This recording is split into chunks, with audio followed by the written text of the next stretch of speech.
Ici, nous sommes dans l'enceinte du monastère de Gerhard. Là, vous voyez, il y a plein de petits street food un petit peu partout dans toute la ville. Ici, on est à Cascade, un grand monument en fait, parsemé de terrasses. Nous sommes dans l'ancien quartier d'Erevan. Je descends. On retourne à Cascade, c'est quand même mieux de jour que de nuit. Pour continuer sur le patrimoine de l'Arménie qui pourrait être en péril, imaginez le nombre de monastères qui existent ailleurs en Arménie. Ici, nous sommes à l'église Sainte-Gaïanée. C'est exactement le type d'église que nous pouvons retrouver en Arménie. Il fait très froid, il fait à peu près -5. Mes amis, je suis de retour de mon voyage en Arménie. J'aimerais vous présenter rapidement ce que j'ai vu sur place. J'ai pu faire la connaissance de gens qui ont tout perdu. Voici un court résumé de ce qui vous attend dans mes différentes vidéos. Love Armenia, live Armenia, come to Armenia. Bienvenue en Arménie!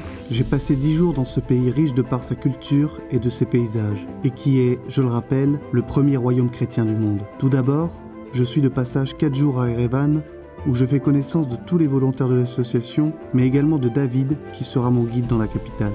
Il est franco-arménien, revenu pour aider son pays au tout début de la guerre. Il a su me montrer tous les recoins de la capitale arménienne, sa cuisine, son patrimoine et m'a même expliqué le plan d'urbanisme de la ville. Les connaisseurs reconnaîtront à coup sûr la patte du célèbre architecte Alexandre Tamanian en passant devant l'hôtel de ville, la cascade, la place de la République ou encore l'opéra.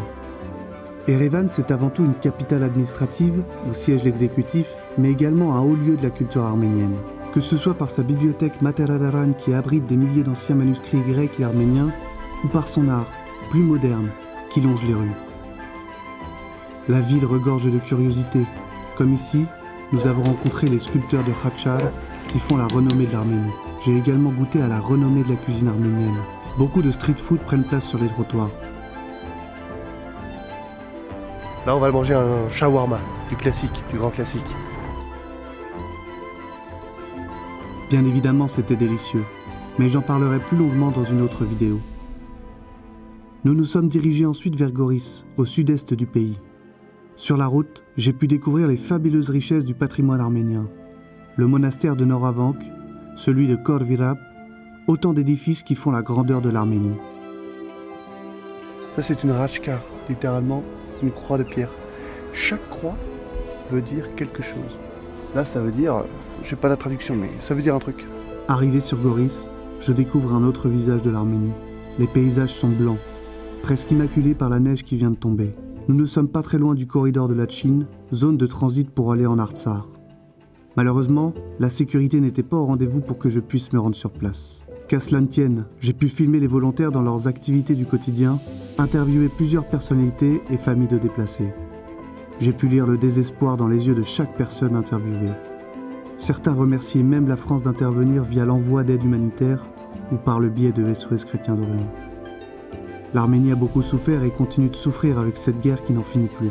Depuis des générations, le pays est persécuté par ses voisins, que ce soit avec le génocide turc de 1915 ou les récentes guerres de territoire avec l'Azerbaïdjan, le peuple arménien souffre de jour en jour et perd ses enfants petit à petit. Ces 10 jours sur place ont été courts mais intenses. J'ai pu prendre conscience de la tension permanente, de la détresse des gens qui ont tout quitté du jour au lendemain et qui se retrouvent aujourd'hui dans le besoin. Les attaques verbales ou physiques des pays frontaliers sont permanentes et ils n'hésitent pas à revendiquer de nouveaux territoires arméniens.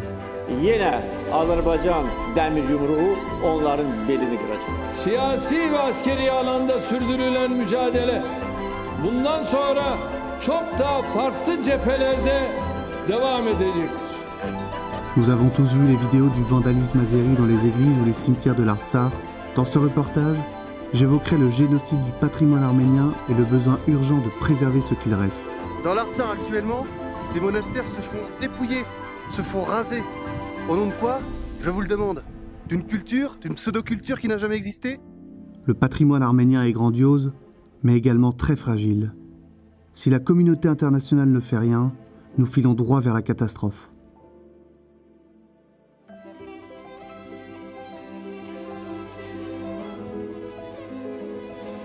De ce voyage, je retiens beaucoup de faits marquants. Mais la seule chose que je retiens particulièrement, c'est qu'ils ont besoin de nous. Ils ont besoin de vous.